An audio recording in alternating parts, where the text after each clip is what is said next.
2014 ഞങ്ങളുടെ ആദ്യത്തെ മോളുണ്ടാവുന്നത്. അത് ബേബി ബ്രീച്ച് പൊസിഷൻ ആയതുകൊണ്ട് തന്നെ നമുക്ക് ഇലക്റ്റീവ് സി സെക്ഷന് പോകേണ്ടി വന്നായിരുന്നു. 2024 ഞങ്ങൾ രണ്ടാമത് കൺസീവ് ആവുന്ന സമയത്ത് ഓൾറെഡി വിബാക്കിനെ പറ്റി ഞങ്ങൾക്ക് അറിയായിരുന്നു. 34 വീക്സിലാണ് ഞങ്ങൾ ഇവിടെ മിച്ചേരയിൽ വന്ന് ഡോക്ടർ അനിതയ്യപ്പിനെ കൺസൾട്ട് ചെയ്യുന്നത് തുടങ്ങിയത്. അപ്പോൾ തന്നെ മാഡം വിബാക്കിന്റെ സാധ്യതകളെ പറ്റി ഞങ്ങളോട് സംസാരിച്ചിട്ടുണ്ടായിരുന്നു. അപ്പം ഞങ്ങൾ ഇൻട്രസ്റ്റഡ് ആണെന്ന് പറഞ്ഞപ്പോൾ മാഡം വാസ് വെരി സപ്പോർട്ടീവ്.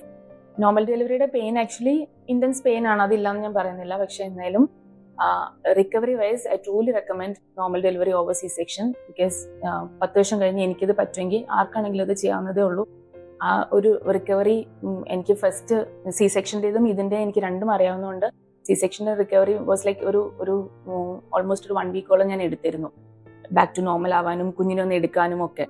ഇത് പക്ഷെ ഡേ 1 മുതൽ പിറ്റേ ദിവസം ഞാൻ എൻ്റെ തലേദിവസം രാത്രിയായിരുന്നു, പിറ്റേ ദിവസം രാവിലെ മുതൽ തന്നെ നമ്മളെ കൊണ്ട് കുഞ്ഞിനെ എടുക്കാനും എനിക്ക് അവളുടെ കാര്യങ്ങളൊക്കെ തന്നെ ചെയ്യാനുള്ളത് കിട്ടിയായിരുന്നു.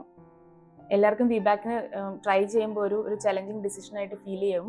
പക്ഷെ എൻ്റെ എക്സ്പീരിയൻസ് വെച്ച് എനിക്കത് ഭയങ്കര ഒരു ട്രൂലി ബ്ലെസ്സിങ് ആയിരുന്നു രണ്ടാമത് ഞങ്ങൾ വിബാക്ക് ചൂസ് ചെയ്തത്.